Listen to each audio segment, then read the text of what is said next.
Happy Monday and welcome to This Week in AI. This week we are starting with a question that is both practical and profound. So let's get right into it. What if the future of work wasn't just about using AI to free up time for more meaningful work, but about getting more done in less time and using that time to live, rest, and grow? That's the question business leaders, technologists, and even US lawmakers have been asking in the past week. In a recent piece from Axios, we saw renewed energy around an idea that's been part of the future of work conversation for years: the 4-day work week. But what's different now is the driver called AI. It's not just policy or cultural shifts pushing this forward. It is the real, measurable productivity gains that AI is unlocking. Senator Bernie Sanders, while on the Joe Rogan podcast, made headlines advocating for a 32-hour work week with no pay cuts. He argues that AI's rapid gains in productivity mean we can and we should work less, not more. One startup CEO, Roger Kirkness, has already put this idea into practice.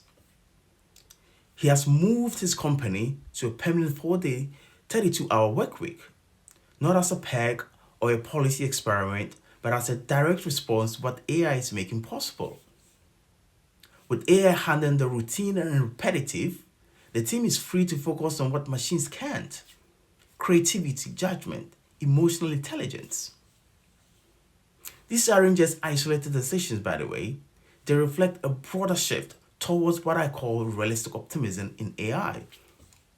That is, seeing AI not just as a force for disruption, but as a tool to redesign work in a way that centers people, purpose, and time. Not hype, not fear, but the courage to reimagine work based on what AI can truly make possible. It is about using AI gains not to race faster, but to create space for more sustainable, meaningful ways of working. And look, I know this isn't the norm for most workplaces, at least not right now. But when a US senator and a startup CEO are both pointing to AI as the reason we can rethink and shape the work week, that's not just talk, it's a signal. A sign that what once felt idealistic is now operationally realistic. And that raises a deeper question. So if AI is saving us time, should we spend that time chasing even more? Or should we use it to do fewer things better? To think, to rest, to be human again? This isn't just a labor trend, by the way, it's the leadership question. How will we use the time AI gives back? So as we wrap up this edition of This Week in AI, here is the real giveaway or takeaway.